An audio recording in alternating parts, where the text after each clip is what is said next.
Nyika isiwe vanhu vangu inguva yedu hatinga tati kubudirira Mwari ari parutivi pedu rambai muchirwa My hitters don't die, and real hitters gon' shine, and my people gon' rise. That's my point to win, yeah. I ain't saying how the hell do I not have a deal? I swear this thing is a real dog. I play fan off the cowards so they can't feel. The wife try to console me like it's coming, baby, chill. She don't understand.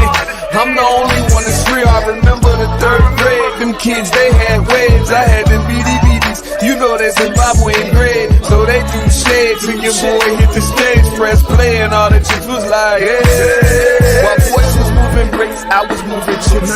If she gave me calculus, gave her a mouthful of it. Heat rose to this thing, boy, I bet on myself. Grand Rising, everyone. Welcome to the Day with Trae.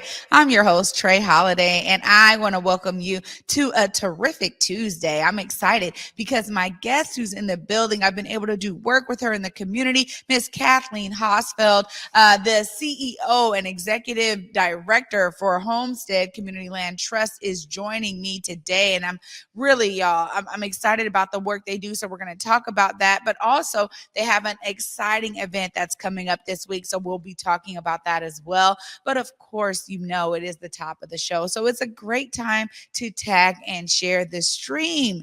You get to participate with us. Go ahead, tag and share the stream with folks who you feel could benefit from a daily dose of dopeness right here on the Day with Trae.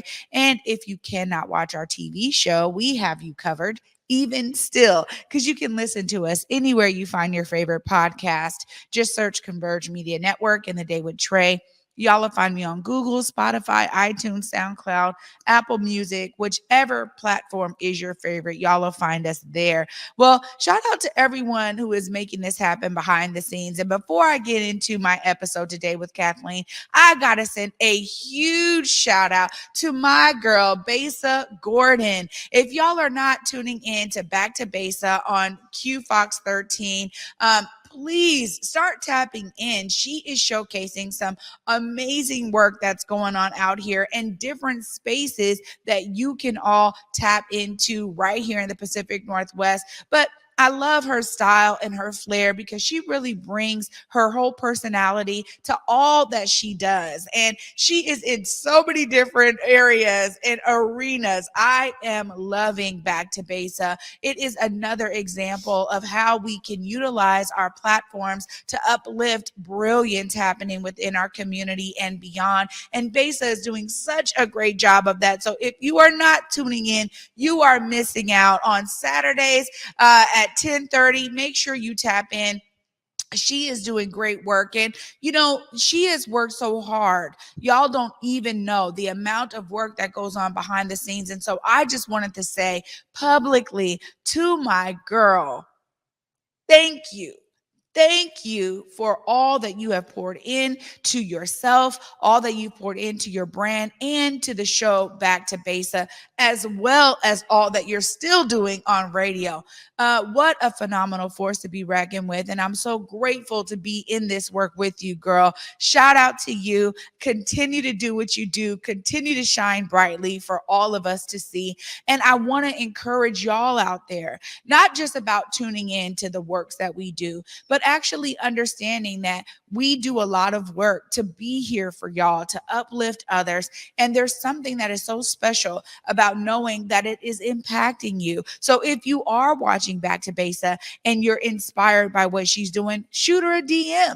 Let her know that, you know, man, what you've done, or that interview, or, you know, when you were in that space and you were telling that story or talking to that restaurant owner or that business owner, you know, it really allowed me to, hey, get out of my shell and go and explore new spaces and places. Let her know how it's inspiring you and impacting you in that positive way, because that feedback is so beautiful for us to receive. And I have already thanked so many folks, and I do it all the time, who are continuously pouring into me. But I wanted to give some time to uplift my girl, Besa. So proud of you, Besa. You are killing the game, as they say. And I'm just grateful that I get to be in this work with you.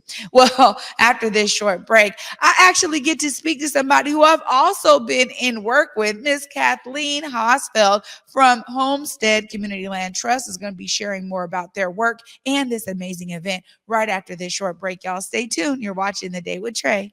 1 in every 500 African Americans in the U.S. suffers from sickle cell disease. 1 in 3 African American blood donors is a match for patients with sickle cell.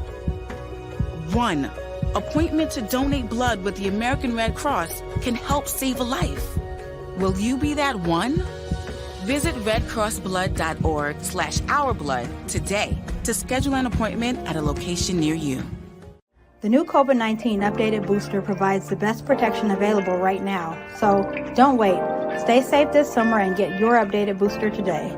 To find a free vaccine provider near you, go to kingcounty.gov/vaccine. When I think about what I would say to a young entrepreneur right now is that there are so many opportunities for growth and learning here in Seattle, Washington, and take full advantage of it. There is all kind of training programs, all kind of grant micro lending programs, so many opportunities. Please take advantage of all that so that you can get the learning that you need so you have a firm foundation so your business can grow.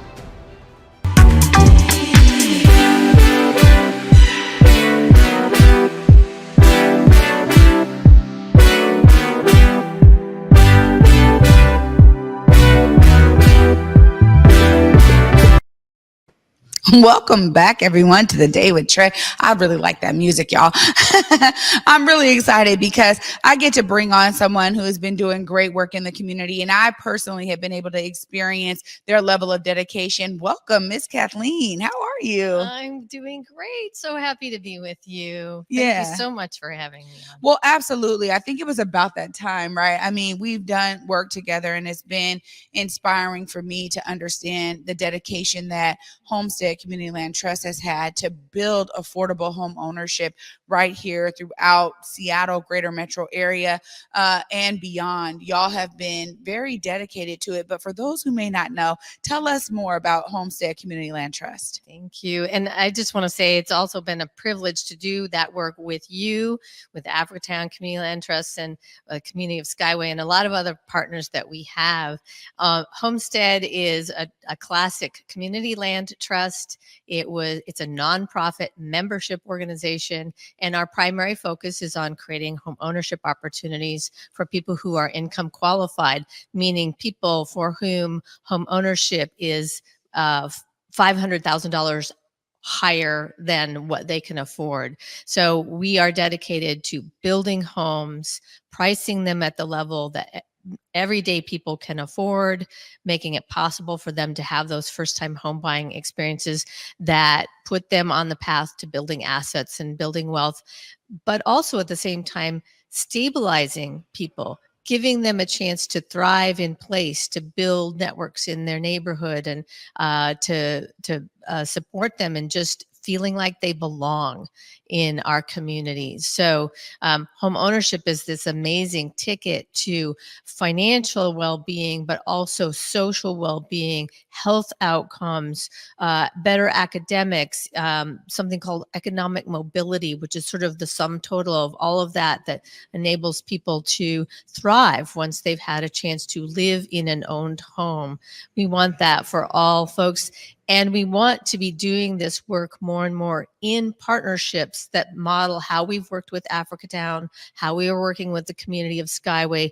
We want our work to be community-led, community-centered, and we want to keep giving voice to the people who live in our homes, what gets built, where it gets built, who builds it, making sure that we're bringing those economic opportunities that are involved with the construction process back to our communities, back to the people, again, who've been shut out of these opportunities in the past. So we're just excited to be able to do that work in and with community and with great partners like you.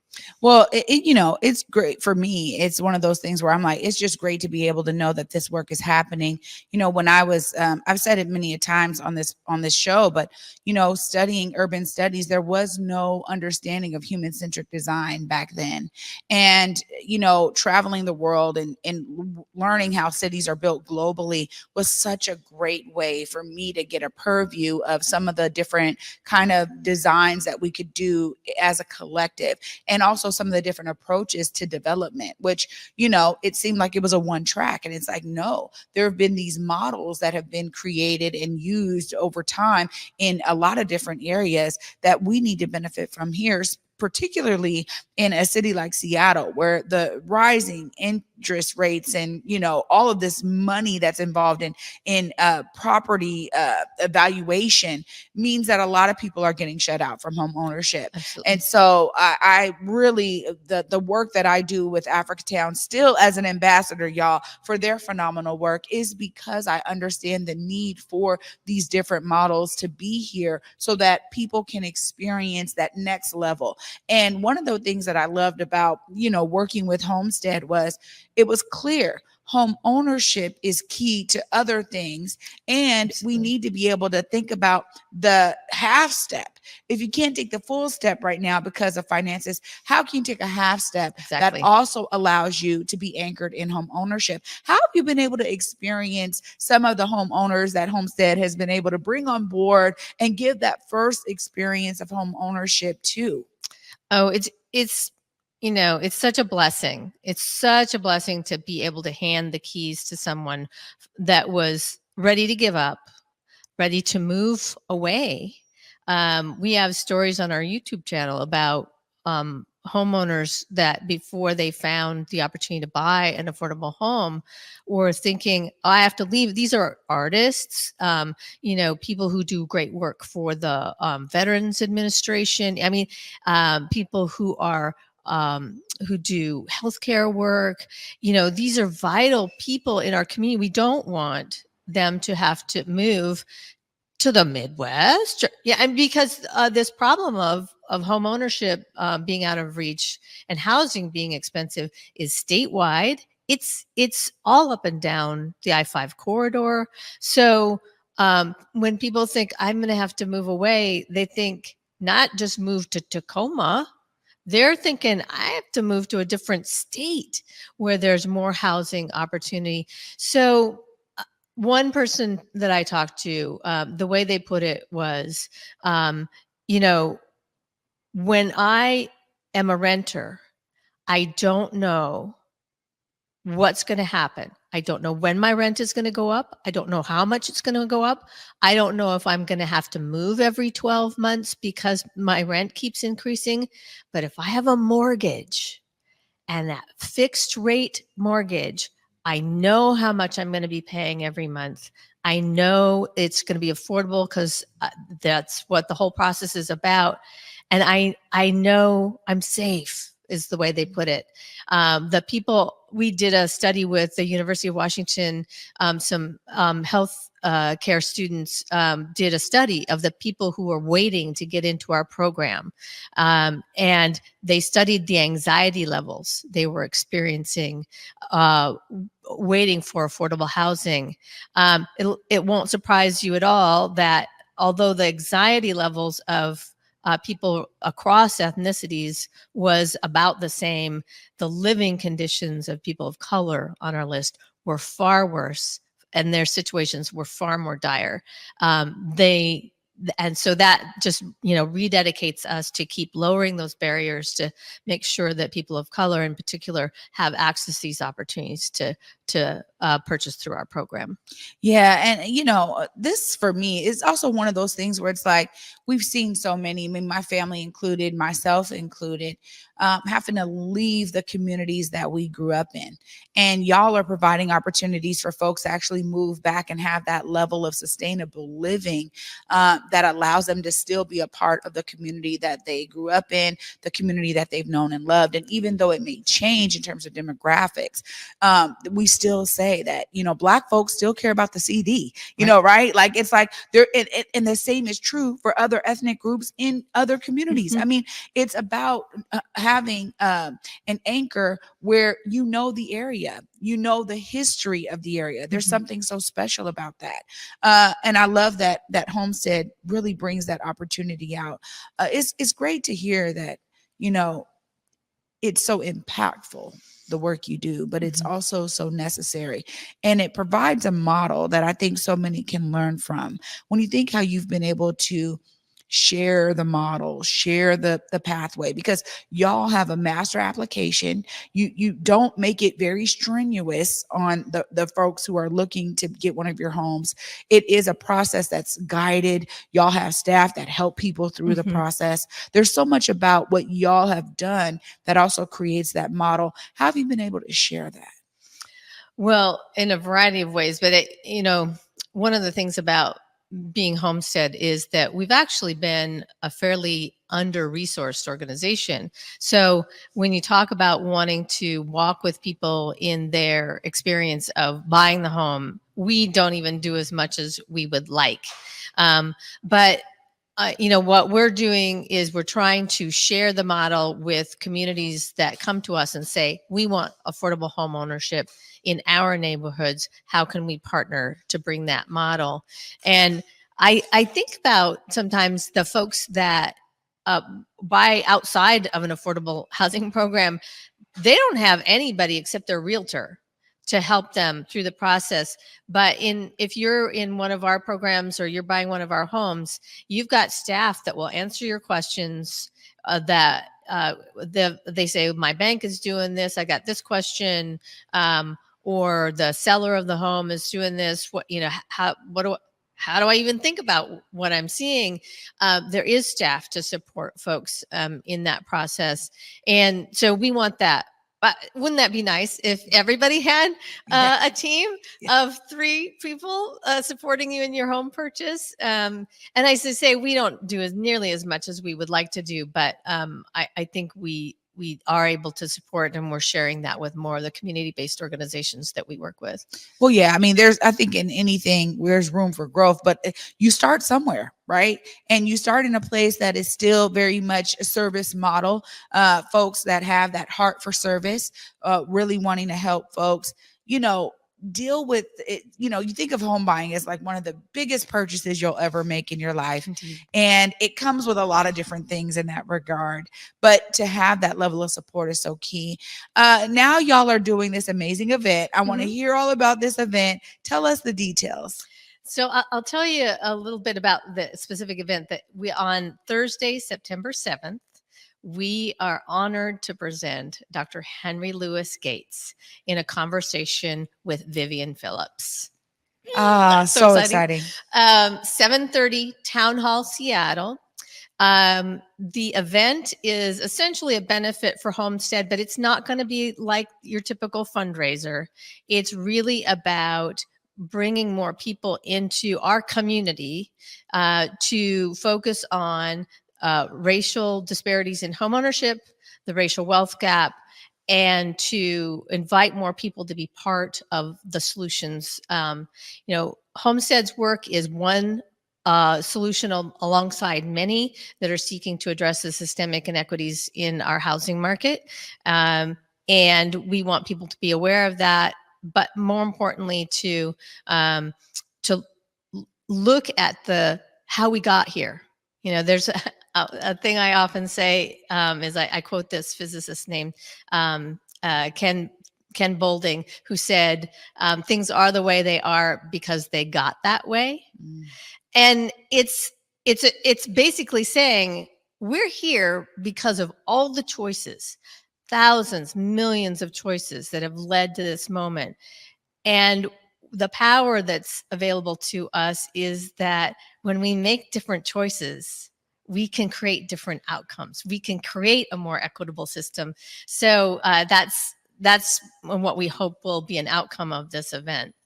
Yeah, this for me is one of those things where, oftentimes opening up the opportunity for folks to understand the power behind the work and the reason for the existence of land trust models is great. Why did you think like this event was going to be the way to kind of bring people into the work? I'm just so grateful you asked that question, because we think about these inequalities in homeownership and in racial wealth, the racial wealth gap. And because of the racial reckoning that came out of the George Floyd murders during the pandemic, a lot of people have started thinking about homeownership and the opportunity for folks to build wealth through ownership, either of a business or farms or homes. And there's been a focus on racially restrictive covenants and redlining as part of that new Jim Crow or old Jim Crow even. Work that segregated communities and kept people from owning homes. But those things, the covenants and the redlining, are symptoms. So if we think about that word symptom, we think about a medical metaphor. When somebody gets sick, sometimes symptoms have to be treated because they can have devastating consequences. So you have a fever, we treat that fever. But if we want to heal the patient, we have to look at what's going on that's causing the fever. And so Dr. Gates has written an amazing book called Stony the Road. It's about the rise and fall of Reconstruction and the rise of Jim Crow in the United States, and how that period, that 100-year period after the Civil War, sets the table for these inequities that we experience in housing, sets up the dynamic of polarization in our politics and our civic discourse. And so what we wanted to do was first let the people affected tell that story. We wanted Dr. Gates to tell that story and to talk about what happened after the Civil War. A lot of people don't know that there was this beautiful flowering of economic activity after the Civil War that then was clawed back by Jim Crow, by legislation, by propaganda, that the Black community just rose up and created Black Wall Street, all these amazing things. And then there was the clawing back of all of this. And the seeds were sown of many of the ideas that live in the implicit bias of people today about who Black people are, who they were at the time, and then how that impacts the opportunities that should be available. So we wanted Dr. Gates to tell that story, to educate us. We're going to interrogate those facts. We are not here to litigate those facts. Those are facts. What happened is a fact. We need to bring them back out of the history books, look at them with a cold eye and say, this is the genesis of many of the systemic inequities that we're experiencing right now. Now, how do we be inspired by the people that pushed back? How do we bring that inspiration into this present moment and take action collectively? Community land trusts came out of that desire to push back on segregation, on inadequate housing, on just squelching people's ability to speak out. Civil rights era leaders created the Community Land Trust to create ownership opportunities specifically for Black people in the South. And they did so in a way that they were addressing both ownership opportunities, but also displacement. Black sharecroppers were being displaced from land owned by white landlords because they registered to vote and because they dared to speak out against segregation. So what the founders wanted to do was create those ownership opportunities, but also prevent people from being displaced off the land. And so they put their trust in the safety of collective ownership of land. It just happens that they created an amazing, brilliant model that was able to be used in urban settings, where gentrification and displacement are still happening for discriminatory reasons. But a lot of times it's the market. It's that gentrification, that building of new buildings and taking over land that where we once had tight-knit communities like the Central District, taking over beautiful economic systems that have built up within the segregation laws and the restrictions that people have experienced. It's that gentrification that is pushing people out today. And so today, 70 years later, this brilliant model that they created is solving the problem of homeownership and displacement, and not just for people of color. It is a tool that is benefiting all people of lower incomes. So we just want to celebrate that. We want people to be inspired by that story and by other stories of people pushing back against segregation. And we really want to bring together a stronger community to support the expansion of community land trusts and other systemic interventions that are, as Dr. Gates put it, finish the Reconstruction. Wow, Kathleen, that is phenomenal. And it's great thought that you and your team have put into curating this event. Obviously, as you said, yes, to benefit the land trust, but also to really explore these ideas more and bring them out to a collective body of folks who can then spread it out into their networks. As I see that there's a web of knowledge sharing that happens when we all begin to understand some of the facets behind the foundation of such an existence of land trusts, and also how we can take that in now as understanding that it was a model to be a part of the resistance. Exactly. And I think there's a lot of folks who have maybe never even put those two together, right? Exactly. But that's really what it is. And I think of collective ownership as just that, because there's something to be said about collective power. But when you think about the power that exists in the economics of land ownership, there's something very special about that when it pertains to land. So, that's why I've been, as someone who's worked with Africatown Community Land Trust, worked with Homestead as a partner, other models, I was able to really learn all of these other models of collective ownership. And I was blown away by the wide array of opportunities that existed for folks when they came together, right? To say, we are tenants of this building.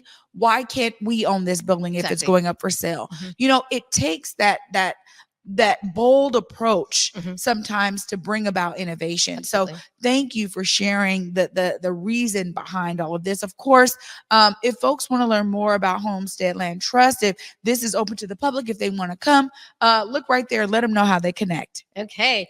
Yes, please join us on September 7th for Dr. Henry Louis Gates. You can find tickets and other information at Homestead's website, HOMESTEADCLT.org.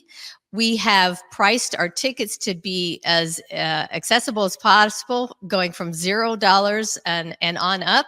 So if you would like to attend and are not able financially to do so, we still want you there. We still want you to be part of that conversation. You can also find on our website other ways to engage. If you happen to miss the event, there's lots of different meetings that we're going to be having about how you can get involved with Homestead. And we'll do a lot of follow-up to make sure that people know ways to plug in and join with others in the community to take forward the work of completing the Reconstruction. Yeah, absolutely, Kathleen. Thank you so much for your work, and thank you for being here with me today. Thank you, Trae. It's such a pleasure and an honor. Thank you so much for your work in community, for Converge Media's work. We're really blessed to have you, and just so grateful to have an opportunity to share this event with you. Absolutely. Right on, y'all. Look, I'm going to tell you, there's something for me that's, it's a specialty in my heart. And it really started with Africatown Community Land Trust. And probably before that, to be honest, because as a student of urban studies, there was a reason why I went into urban studies and communication. I wanted to do both because I understood the opportunity before us to really utilize our voice to shape what our built environment looks like. And that land trust model is a part of the thread of how we as community members can be engaged and involved in all of these amazing development projects that are shaping our built environment, shaping the reality of our neighborhoods. So I'm so grateful that Kathleen was able to be here. Of course, I get to wrap it all up right after this short break. Y'all stay tuned. You're watching The Day with Trae. 1 in every 500 African Americans in the U.S. suffers from sickle cell disease. 1 in 3 African American blood donors is a match for patients with sickle cell. 1 appointment to donate blood with the American Red Cross can help save a life. Will you be that one?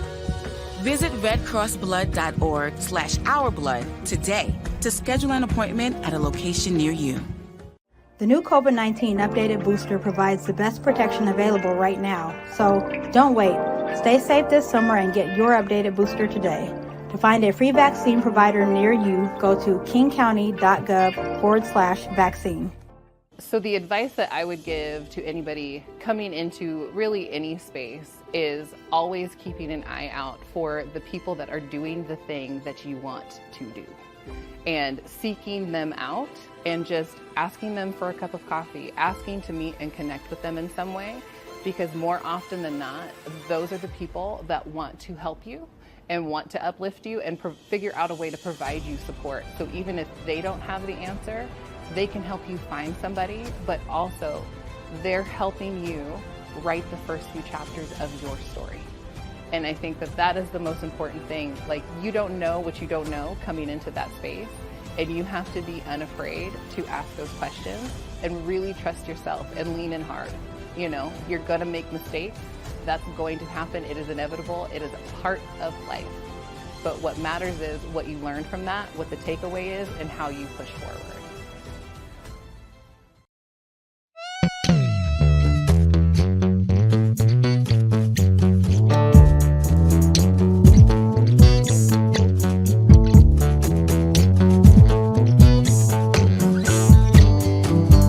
Welcome back, everyone, to The Day with Trae. I'm your host, Trae Holiday. What a phenomenal episode. Honestly, I could have spoken to Kathleen for a very long time here about the work of Land Trust, the model that it provides in terms of affordable home ownership, but also this concept of the Land Trust model being a tool and a modicum for finishing the reconstruction, as Dr. Henry Louis Gates is saying. And if you want to learn more and be there for this conversation he'll be having with Vivian Phillips, make sure you go to homesteadclt.org so that you can get your tickets, support this amazing organization for the work they're doing. But of course, y'all know I was inspired by what Kathleen was sharing. It's one of the main reasons why I pour so much of my activism and advocacy work in land trust understanding, because the more of us who understand what land trust do, the more that we can actually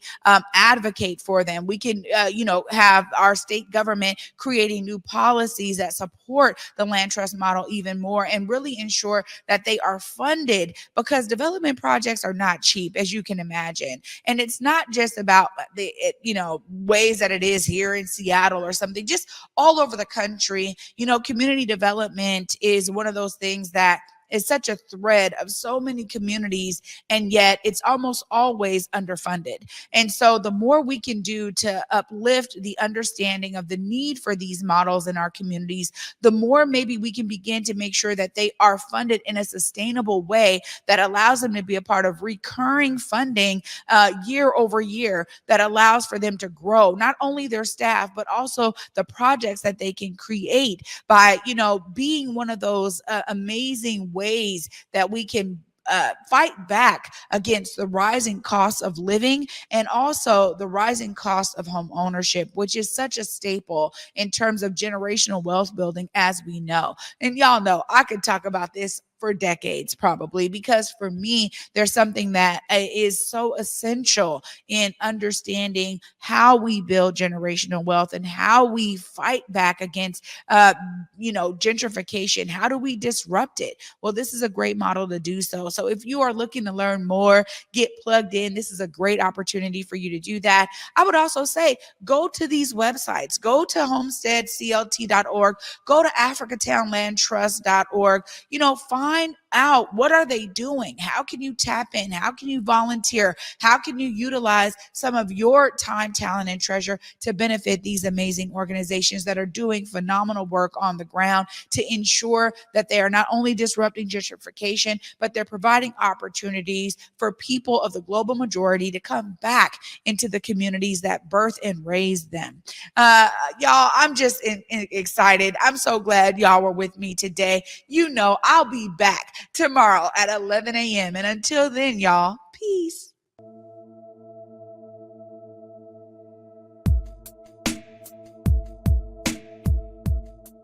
Converge Media produces culturally relevant content for Black and urban audiences. Our coverage is raw, transparent, and objective, praised by community leaders, government officials, and residents. Support Converge Media today via Venmo, Cash App, or PayPal at Converge Media.